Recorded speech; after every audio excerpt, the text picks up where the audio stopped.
And I remember, you were telling me, like, give myself a week or two not to think about it, but I couldn't help. Like, all I could do is constantly think about it because I need to have a plan. I need to have a goal to work towards. And I kept telling him, just take some time to... Yeah, it just wasn't going to happen. So... And it didn't. But I club raced the weekend after. I wanted to go have some fun. Ended up raining one day. But I got some experience in the wet at Blackhawk. And you did well. Yeah, I got third in the GTU. Ended up crashing on a warm-up lap in the wet. I don't know why. The guy in front of me crashed out coming out of the pits. And then I crashed the next turn. Super weird. I have no idea why. I mean, it was still wet, but I'd already raced earlier. I knew it was wet. But I got to have my first airbag deployment, so I know what that's like. So, had that experience. But yeah, that was fun. Got to have a fun race with Jasmine. And then, yeah, I was just trying to figure out what to do for next year. And I'm not really sure the best way to build up to this, but I guess the first thing I'll say is I researched, obviously, options. Looked at doing, changing maybe platforms in Super Sport, because I found out to keep running the R6 next year, I have to run the GYTR head, which is $3,500. And then all the Super Sport bikes are also going to a Mectronic ECU system, which is another like $3,500. Plus you're talking install, tuning, everything. So even if my motor hadn't blown and everything had went perfectly, I'd have to drop, I'm going to say, roughly another $8,000 to just keep the bike legal for next season, which doesn't sound all that fun. So I turned my attention to Stock 1000. Now, I've considered Stock 1000 before, but I don't like how they don't get the full season schedule. They weren't at MotoAmerica this year. They will be next year, but basically we decided like that's going to be it makes the most sense. Mm-hmm. Stock motor, you can do a little bit of engine work to it, but I was like, if I get one, I'm not going to even touch the motor. That's why I always like stock class. I think they're cool. And I was looking at either the ZX10, because I've seen them for really good prices for the eligible model years, but my heart wanted an R1 because I like Yamaha. It's got the same front end as the R6. I should say the R6 has the same front end as the R1. But regardless of that, the R1, if you haven't heard an R1, one of the new gen ones, go have a listen. Because they sound, the way I put it to people, and you can take this however you want, whenever I hear one, I'm just like, it just sounds sexual. It just sounds good. And there's no other way I can think to put it. It's just, the R1 engine just sounds good. So my heart was like, yeah, R1 would be cool. But I haven't ridden either of them, so I kind of need to know what they're like first.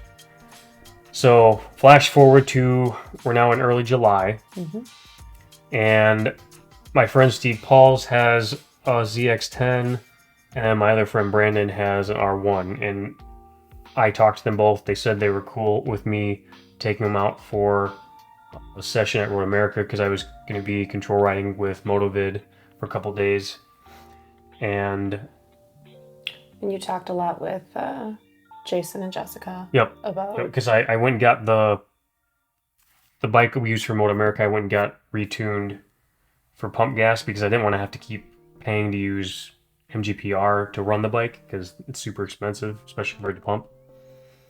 So I was picking their brain, and I rode the ZX10. It wasn't bad.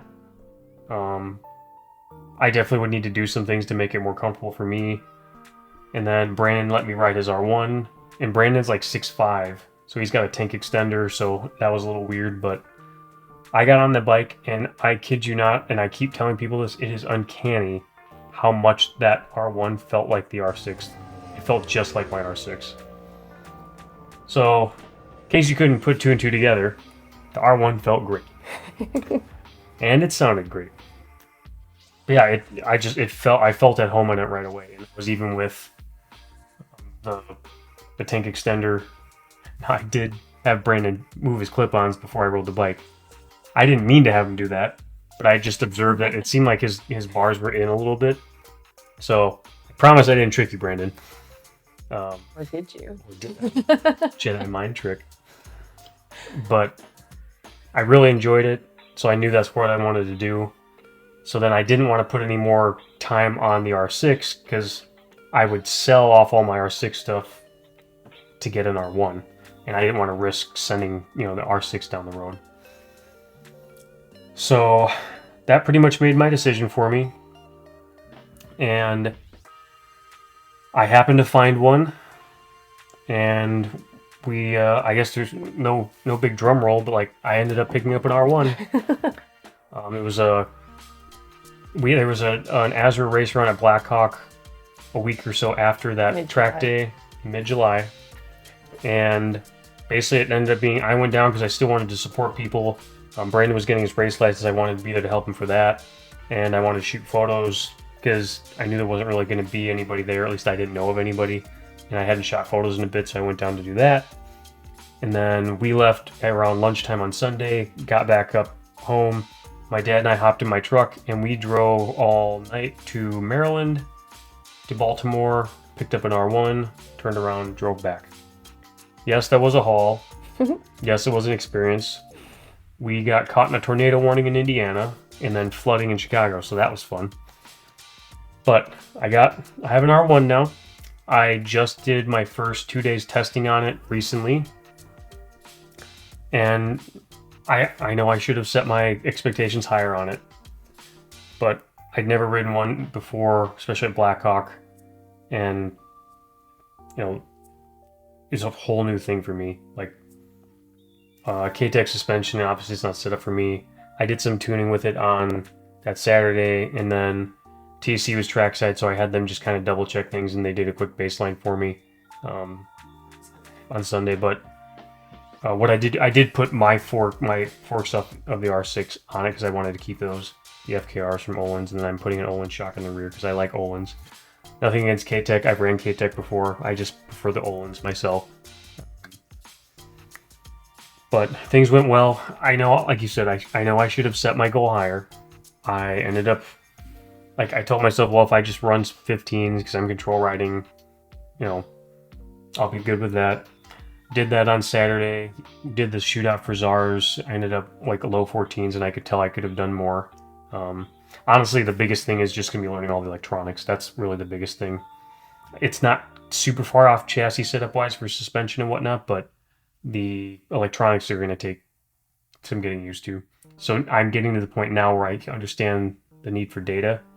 I've never been a big data guy in the past, but now I can kind of see like, all right, if I'm going through these turns, is it the traction control holding me back, or is it me? Is it the slide control? So I can see more of the reason for it now and the necessity. The next day after we did some more tuning on it, like I said, I felt like I was going slower and riding more sloppy, but I was doing the same times I did the day before, which is good. Yep. I was also, I've never ran, like with the traction control and everything, but also like the tires, that was my second day on that set of tires. Still getting used to, like, I don't know what the tire degradation is on this bike. And like I said, getting used to the traction control and tuning and everything, and getting used to wheeling. Like, for any of you that know Blackhawk, 6A, I've never had it where I'm not all the way upright, but the bike is starting to wheelie as I'm coming out of that turn. So that was eye-opening. So I got back in the pits and told people that, and then I just said, unrelated, I need to go buy some adult diapers. Because, wow. I mean, it wheelies, and I'm not talking like big, like 45-degree, like power wheelies, like way up in the air, like stunt life, but I could feel, yeah, I'm not used to having the front come off the ground in second, third, and fourth gear. So, yeah, getting used to that. But, yeah, like I said, it may not sound like it, but a lot has happened in the last couple months, from having the MotoAmerica experience, trying to regroup from that, figure out what I'm going to do, talk to people, ride these other bikes, find another bike, go and get another bike, get first seat time on that bike, and then coming up here, I'm going to be doing the N2 endurance race with Weira at Pitt with a couple friends. They invited me out on their SV, but then I'm also going to do a couple sprints on the R1, which is the plan anyways at this moment. Just because I need to start getting points for a stock 1000 license. So that's really the focus for the rest of the season and starting to get the bike dialed in. But the other cool thing is I can say is I've already got some plans in motion for next season. Talking with some people about, basically like team stuff and working together. It's not at the point where people are in the season where I've necessarily talked about to any of my sponsor partners. I haven't talked to any of them or any of you about that yet for next season, but I'm going to be doing that soon. Like I said, my goal is I would love for next season to have everyone on board again. I mean, I would love to get some more people on board, honestly. But I really love like everyone I got. Like, do you remember like when I got the ones that I have are the ones I was aiming to get. So it made me super, super happy. So that was really cool. But yeah, like I said, everything came together. We did everything we could. And we're going to be, like I said, we'll be announcing more stuff here soon. Got a lot coming up. This next month's going to still be busy. So I don't know how, how often I'll be doing video updates, but I will do updates. I just don't know what the timeline is yet. Because we got a lot coming up here. I'll be doing some stuff for, like I said, racing. We're doing some coaching, doing some stuff for like publication stuff, like with Road Dirt coming up. And but we are going to do like another run of team shirts because I want to get those updated. And we sold out of certain sizes, and I want to get more made. And I think they look freaking awesome. More of these too. And we're going to get more of those. Because again, sizing, I kind of guessed what sizes people would be more popular, and then the ones we didn't get ended up being more popular. So we're going to do another run. So if you are interested in either of the shirts, or both, because we are doing a deal if you order both, to let me know, and just send me a message or comment, and then I'll get you my contact info. Yeah, we're just going to kind of keep doing what we're doing. We'll be at the Azure round. I won't be at the one for Pitt, but I'll be at our finale at Blackhawk.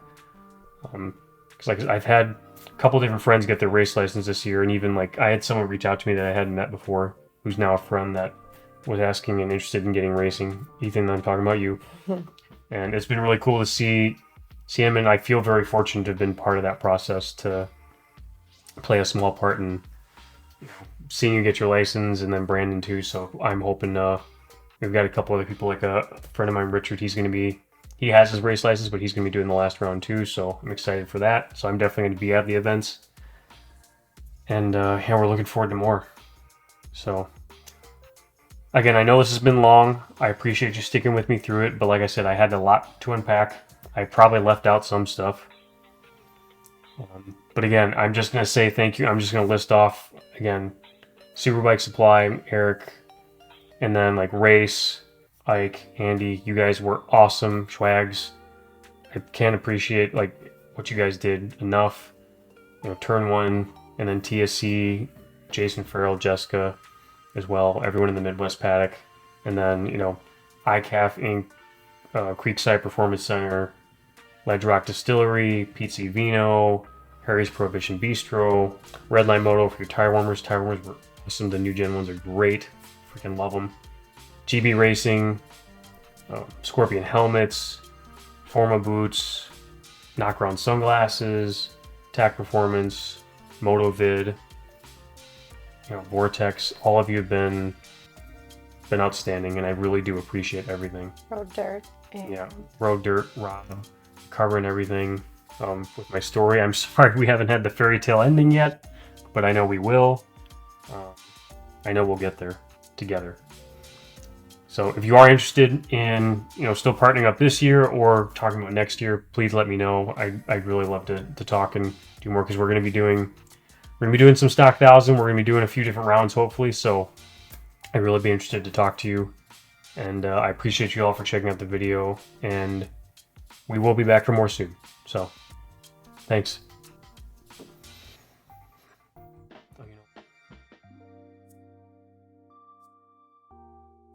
A little bonus section, since I did most of the talking. What were your what was your reaction when and I can't remember how you found it when you found out the motor blew.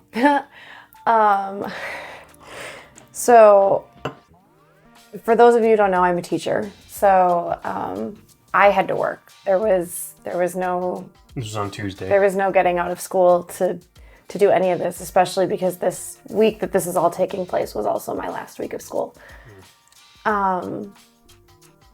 So I get a text from Ryan. I'm sitting at my desk and my students are watching a video about the 7 continents. And he's like, or he tries calling me, and I quick shot a text back like, can't talk, got kids. And he was like, no, I need you to call me. And in my gut, I knew it was the motor. But yeah, because why else would I say that? But honestly, there was a part of me that was going, please be telling me you're on the way to the hospital at this point, because That's good. I couldn't. I mean, I kind of agree with you. Honestly. I couldn't like wrap my head around the fact. Because at least that would have been a change of pace. I couldn't wrap my head around the fact that it was a motor happening again. Yeah. Again. Right. So yeah, I definitely, like, again, I knew in my heart what it was, but there was a part of me that definitely went, I hope you're on your way to the hospital. Obviously that was not, obviously that was not the case. Okay. I was able to find somebody to cover so we could take 2 minutes to talk quick, because I also had to teach dance that night, so I wasn't actually going to see Ryan until well after 9:30, probably closer to 9:45. So this way we could kind of connect a little bit. Rest of the week was kind of just a whirlwind in terms of trying to finish up my school year and trusting that the guys were all going to take care of what they had to take care of. From that, more specifics. What did you think during practice? And like, because I guess during like tech and everything, it doesn't matter as much, but like during the actual event. I was a basket case all of Friday morning. Friday was very stressful. It was my last day of school. Fortunately, it was a half day, but I spent all morning very concerned about whether or not the bike was going to pass tech, because I knew it had been a massive whirlwind to get the bike there. Had a sigh of relief when I found out that it had passed. As did I. My kids were at their field day activities outside during practice, so I was able to keep an eye on them and watch the live timing on my phone all at the same time. So I could kind of see his progress, obviously still not knowing anything that was really going on. And then I was able to get to the track by the end of lunch, the lunch break, and be there for the first qualifying session. Okay, well, how were you in that? You know, I know I don't expect you to remember specifically, but I was okay. Schwags actually took me, we went to turn 1 and we went to turn 3 so that we could watch you, and he was trying to get me to really hear where you were rolling off compared to everybody else and where you were rolling back on compared to everybody else. Yeah, I remember this. I was just trying to like go with what he was telling me to focus on, because I didn't really know what to be thinking. Like, I just wanted. Were you surprised? Okay, were you surprised where I was time-wise? Is that what you would have expected? I didn't really know what to expect. Okay. Because for qualifying. Right. Okay, well, were you? I wasn't surprised I didn't make it in that first session, first qualifying. No, I wasn't necessarily surprised. Okay. And because I feel like my reactions are probably all what you would have expected. Yeah. Throughout the whole weekend. Oh yeah. Okay, so then what about Q2? Q2 was gutting because I was watching the live timing and I could tell that you were getting frustrated because you weren't improving the way you wanted to improve. Well, I didn't improve at all. Well, so yeah. I was trying not to be so blunt, but okay. Well, I already said all that. was just trying to sound nice. Mm-hmm. Yeah. Yeah, because I only dropped a couple tenths. Right. I didn't improve at all. It was completely, I don't even know. Well, that's part of the reason gutting is like, I tried to tell you guys, like, and that's why I was trying to prepare you when I said the day before, like, they're probably going to go faster. and I knew that. Like, because that's why the whole week I was telling you, like, this is about the times they did last year, and they weren't at those times yet. So I was like, there's a good chance they're going to go a couple seconds quicker. And they did. And I know. Yeah. So, okay. I didn't think I didn't think it was out of the realm of possibility that you could make it. Yeah, I thought I could, like, but if my brain hadn't been in a like, been completely fried. But I didn't think if you did make it, you were going to be like anywhere closer than one of the last row. Yeah. See, she's trying to talk nicely about this as if I don't already know all this, and I don't know why. Because at this point, like I said, I was just trying to make it. So I don't know why you're trying to like spare my feelings. I know at best I was going to be last, and then at best, I was just going to try and keep up with the person ahead of me because everyone was going to outmotor me. I knew exactly where I was going to be. But then, okay, so when I came in off track, did that go how you expected? 100%. My reaction? Okay, that's what I figured. And then, did you figure, you said you figured I was going to do stock 1000? Oh, yeah. You didn't think there was any chance I was going to stay in Super Sport? Probably not after you found out. Not after I found out the cost. Makes sense. I knew you were going the R1 route, no matter what. As much as from a cost standpoint, you were trying to. It honestly sounded like you were trying to talk yourself into. Well, because it makes sense. The ZX10. I mean, if I'd gotten on the R1, it would have felt awful. If it would have been reverse, that's what I would have done. And I believe that. You don't seem like you do, based on the look on your face. I know. Because if I'd gotten on the R1, it felt terrible. Because I want to go. I'm gonna. Do. I know, but that's not what I'm saying. Like I would get on whatever feels the most competitive. So right. if it had been reverse, I wouldn't have been like, oh, I'll still do the R1. That wouldn't have made sense. No, I know. Because you could make the same argument for the Gixxer 750 or the Panigale in Super Sport. Yeah, but you didn't look at those at all. No, but I'm saying if I had, like, it would have been the same thing. I would have gotten on whatever's the most competitive. I know. So. But I saw you on track on the R1, and I knew immediately that was the route we were going. Yeah, I did. Yeah, because I felt more comfortable. I even said to Brandon and Race. I know. That's what we're getting. Yeah, that makes sense. Okay.